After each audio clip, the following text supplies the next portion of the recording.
Assalamualaikum, saya Muhammad Zarif bin Zaidi dari kelas AC 110-2C. Saya sebagai ketua kumpulan bagi projek kali ini.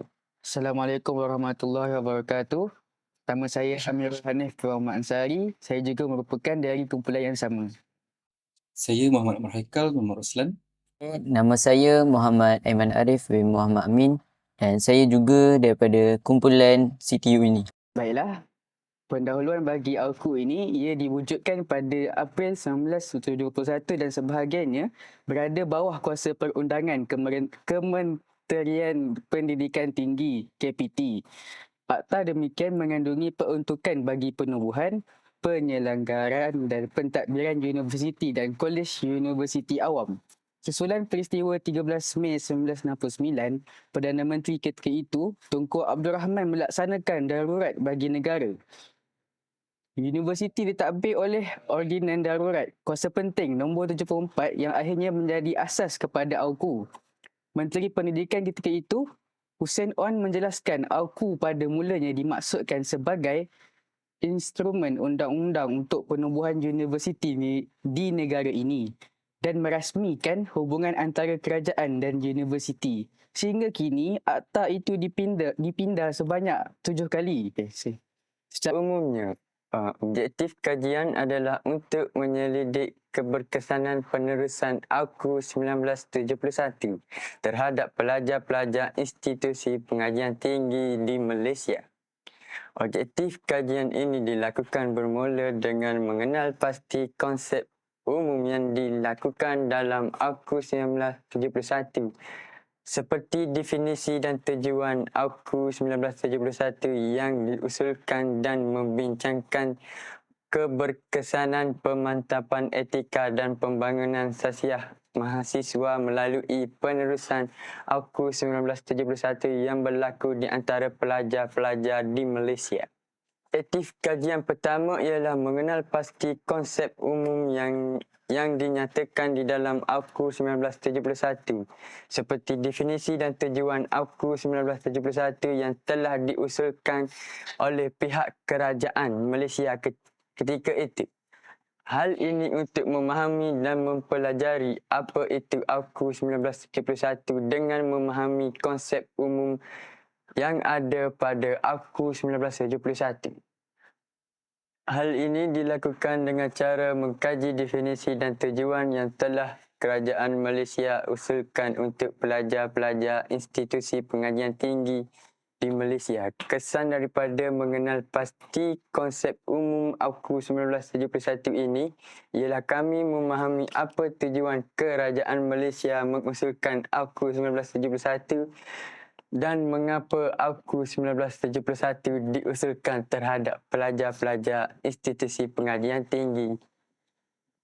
Objektif kajian kedua ialah membincangkan keberkesanan pemantapan etika dan pembangunan sasiah mahasiswa melalui penerusan AUKU 1971 yang berlaku di kalangan pelajar-pelajar di Malaysia. Hal ini demikian kerana untuk mengetahui sejarah sejauh mana AUKU 1971 ini dapat diterapkan dalam diri setiap pelajar-pelajar institusi pengajian tinggi di Malaysia. Perkara ini dapat dilakukan dengan cara mendapatkan dan meneliti maklum balas daripada mahasiswa institusi pengajian tinggi di Malaysia dengan cara melakukan tinjauan seperti bertanya pendapat daripada pelajar-pelajar tersebut dalam pengusulan AUKU 1971 oleh kerajaan Malaysia.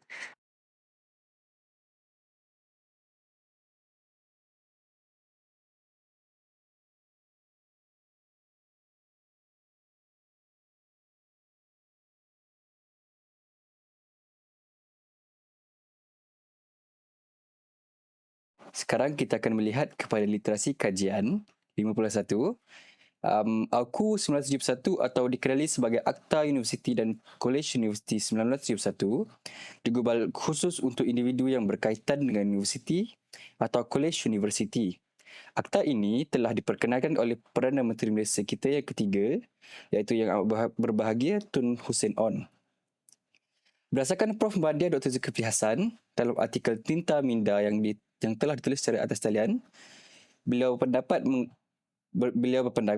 pengenalan Akta Universiti dan Kolej Universiti 1971, AUKU telah mengubah landscape gerakan mahasiswa secara signifikan. Artikel ini tidak berhasrat untuk menganalisis AUKU secara keseluruhan, tetapi secara khusus cuba membangkitkan wacana mengenai kerelevanan AUKU terhadap mahasiswa. Sehingga hari ini, masih wujud pelbagai pandangan dan pendidikan mengenai AUKU termasuk idea untuk menggalakkannya. AUKU setelah diluluskan pada 1971 melalui 7 kali pindaan iaitu pada 1971, 1975, 1983, 1996, 2009, 2012 dan 2019. Pada 1975, pindaan AUKU merupakan detik penting dalam sejarah gerakan mahasiswa di Malaysia. Pindaan AUKU 1975 khususnya Seksyen 15 dan 16 menyaksikan bermulanya gerakan mahasiswa yang kurang agresif dan bergerak dalam ruang lingkup yang terhad akibat daripada sekatan dengan undang-undang, termasuk kawalan daripada kerajaan meliputi larangan memberi sokongan kepada pihak luar kampus, larangan buat kenyataan akhbar dan larangan menganggotai pertubuhan luar kampus dan larangan menguruskan kewangan sendiri. Pindaan AUKU pada 2012 telah mula untuk mengembalikan sedikit kebebasan kepada mahasiswa untuk terlibat dalam politik tetapi di luar kampus. Kemudiannya pada 2019, kerajaan telah membuat satu lagi pindaan yang agak signifikan iaitu dengan memansuhkan Seksyen 15C. Dengan pindaan ini, mahasiswa sudah boleh terlibat dalam aktiviti politik dalam kampus. Selain itu, berdasarkan Jurnal Personalia Pelajar Volume 22 Nombor 2 berkata seperti berikut.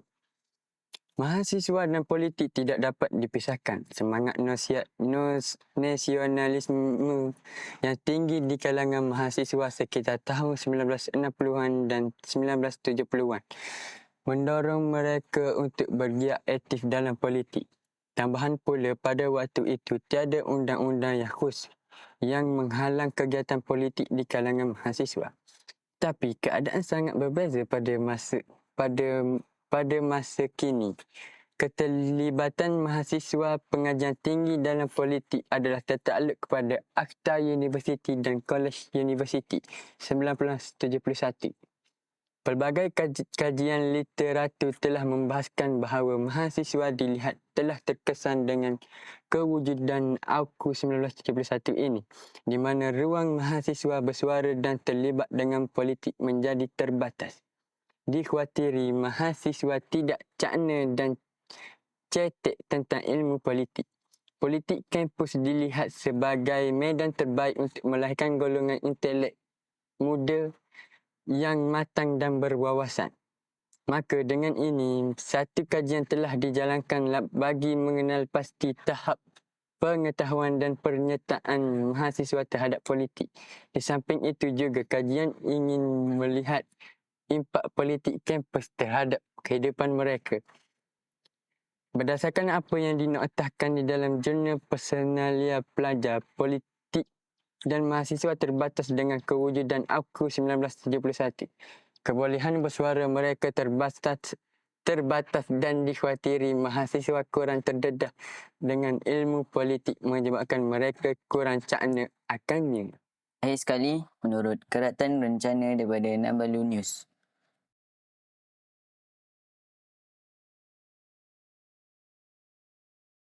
Menurut Perdana Menteri Malaysia yang ke-10 Tan Sri Anwar Ibrahim, beliau menjelaskan keperluan AUKU 1971 wajar dipatuhi semua pihak untuk menjaga kualiti dan integriti IPTA dan IPTS.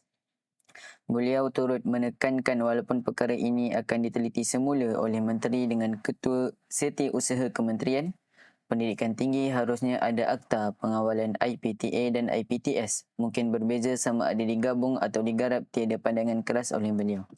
Dalam sesi dialog bersama MPP UiTM, apa yang dibangkitkan tentang AUKU itu penting. Tentang kebebasan kegiatan mahasiswa itu boleh diperhalusi atau akademik. Profesor dan pensyarah boleh menulis dan memberikan pandangan termasuk kritikan dan perkara tersebut diserahkan kepada Menteri Pendidikan Tinggi, Datuk Seri Muhammad Khalid Nordin dan kementeriannya untuk dibincangkan. Seterusnya perbincangan. Terdapat pelbagai dapatan dan perbincangan yang telah kami temui dalam menjalankan kajian analisa pemantapan etika dan pembangunan sosial mahasiswa melalui penulisan AUKU 1971. Antara dapatan dan perbincangan yang telah kami temui dalam menjalankan kajian analisa pemantapan etika dan pembangunan sosial mahasiswa melalui penulisan AUKU 1971 ialah kita sebagai mahasiswa madani wajar mematuhi undang-undang yang telah ditetapkan pentadbiran negara kita seiring dengan kalamullah daripada surah An-Nisa ayat 59 yang berbunyi Bismillahirrahmanirrahim. Ya ayyuhalladzina amanu atii'ullaha wa atii'ur rasula wa ulil amri minkum. Fa in tanaza'tum fi syai'in farudduhu ila Allahi war rasuli in kuntum tu'minu billahi wal yawmil akhir. Dzalika khairun wa ahsanu ta'wila. Sadaqallahul azim. Yang bermaksud, wahai orang-orang yang beriman, taatlah kamu kepada Allah dan taatlah kamu kepada Rasulullah dan kepada ulil amri, orang-orang yang berkuasa dari kalangan kamu. Kemudian jika kamu berbantah-bantah berselisihan dalam satu perkara, maka hendaklah kamu mengembalikannya kepada kitab Allah, Al-Quran dan Sunnah Rasulnya. Jika kamu benar beriman kepada Allah dan hari akhirat, yang demikian adalah lebih baik bagi kamu dan lebih elok pula kesudahannya. Hal ini demikian kerana setiap undang-undang yang diusulkan melalui musyawarah antara pentadbir adalah untuk kebaikan rakyat dan untuk menjaga keselamatan dan keamanan di negara supaya tidak berlaku permusuhan antara satu sama lain. Sebagai contoh, AUKU 1971 ini diusulkan untuk kebaikan pelajar-pelajar institusi pengajian tinggi di Malaysia dengan cara membahagikan peruntukan bagi penubuhan, penyelenggaran dan pentadbiran universiti dan kolej universiti awam di Malaysia. Kesannya, pelajar-pelajar institusi pengajian tinggi di Malaysia mendapat manfaat dalam pengusulan AUKU 1971 ini. Dan perkara ini dapat menguatkan lagi hubungan antara kerajaan dan universiti. Tegaslah bahawa jika kita sebagai rakyat mematuhi undang-undang yang telah diciptakan oleh kerajaan ini dapat mengekalkan lagi keamanan negara dan rakyat juga akan dapat merasai berbagai kebaikan. Selain itu, turut kami temui dalam menjalankan kajian analisa pemantapan etika dan pembangunan sahsia mahasiswa melalui penerusan AUKU 1971 ialah akta ini mengutamakan nilai murni dalam kehidupan seharian. Orang yang mempunyai nilai murni ini akan sentiasa berfikir positif. Ini membolehkan mereka berfikiran terbuka dan bergaul dengan masyarakat pelbagai yang berbeza daripada. Mengapa kita memerlukan individu yang minda terbuka? Individu optimis ini akan melihat setiap masalah sebagai cabaran yang perlu dihadapi dan diselesaikan. Mereka tidak akan mudah mengalah dan akan cuba mencari jalan. Hal ini membolehkan mereka menikmati kehidupan walaupun hidup dalam keadaan bersederhana. Setiap lapisan masyarakat di negara ini harus menghayati dan memiliki nilai-nilai murni. Seiring dengan hadis yang dipetik daripada Al-Mu'jam Al-Kabir yang ditulis oleh Abu Al-Qasim Sulaiman Ibnu Ahmad Ibnu Ayub Ibnu Mutayyir Al-Lakhmi Al-Shahmi Al-Tabarani. Inna Allah yuhibbu ma'alil akhlaq wa yukrihu safsafaha. Yang bermaksud, Allah sesungguhnya Allah mencintai akhlak yang mulia dan membenci akhlak yang buruk. Jelaslah bahawa penerapan nilai murni wajib diamalkan dalam kehidupan seharian. Pada pendapat kami, ibu bapa mesti memainkan peranan dalam menanam prinsip murni yang terkandung dalam doktrin agama masing-masing dalam diri anak-anak mereka. Prinsip murni yang berasaskan agama adalah penting untuk mewujudkan masyarakat yang harmoni. Contohnya, mahasiswa mengambil berat ke atas kebajikan masyarakat dan juga akan bersuara ke saluran yang betul jika terdapat salah laku yang dilakukan seperti pihak kerajaan terabaikan rakyat yang hidup di luar bandar yang kekurangan kemudahan asas seperti sambungan elektrik dan bekalan air yang bersih.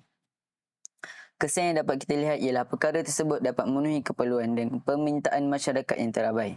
Tegaslah bahawa mengambil berat terhadap sekeliling dapat menguatkan lagi perpaduan sesebuah masyarakat. Melalui penerusan AUKU 1971 selepas pemindaan yang telah dibincangkan ini, membuatkan mahasiswa lebih berani bersuara kerana akta ini dipinda untuk tidak menutup suara mahasiswa.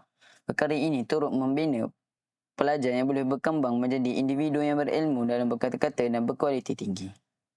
Samping itu, dapatan dan perbincangan yang telah kami temui dalam menjalankan kajian analisa pemantapan etika dan pembangunan sosial mahasiswa melalui penulisan Aku 1971 ialah kita menjalankan tanggungjawab kita terhadap perkara yang telah diamanahkan.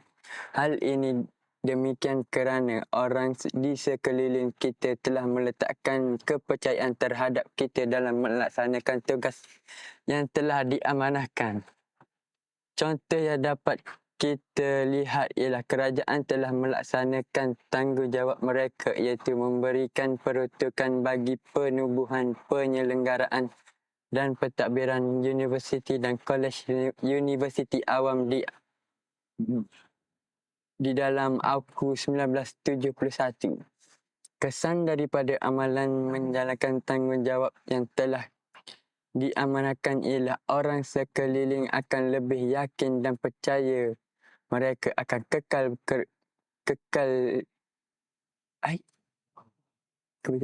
mereka akan kekal kerana tanggungjawab yang telah diamanahkan perlu dilaksanakan dengan amanah dan jujur supaya kita tidak kehilangan kepercayaan daripada orang yang telah mengamanahkan kita. Tegaslah bahawa tanggungjawab yang telah diamanahkan perlu dilaksanakan dengan amanah dan jujur supaya kita tidak kehilangan kepercayaan kepada orang yang telah mengamanahkan kita.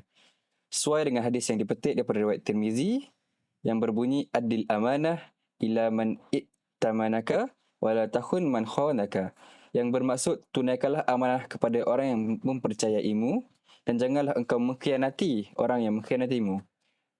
Tanggungjawab banyak dalam kehidupan kita sebagai hamba Allah Subhanahu Wa Taala. Antaranya termasuk tanggungjawab terhadap diri sendiri, keluarga, komuniti, negara dan yang paling penting ialah agama. Semua tanggungjawab ini daripada yang paling kecil hingga yang paling besar akan dipersoalkan di akhirat kelak.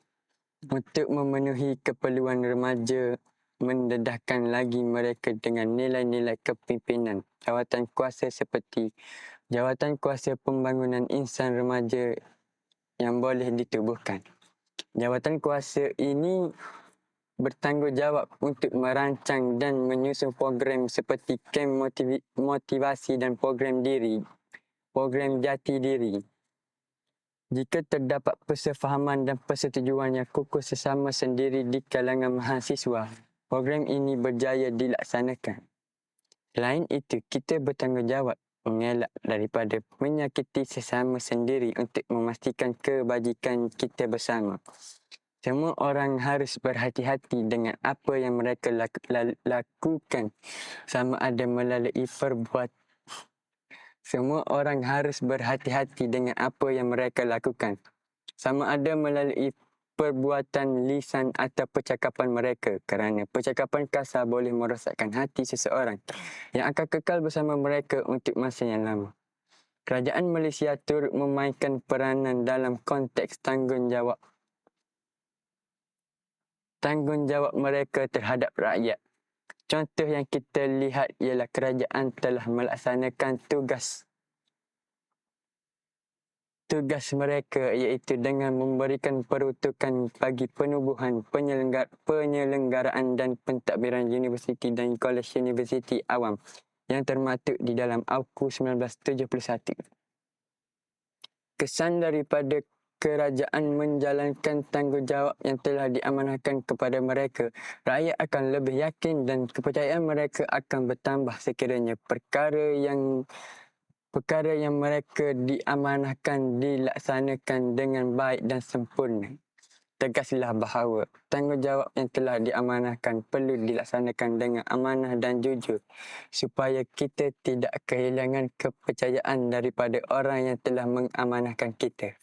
Justru tanggungjawab amatlah dititik beratkan dalam Islam dan kita seharusnya tidak mengambil perkara demikian dengan ringan.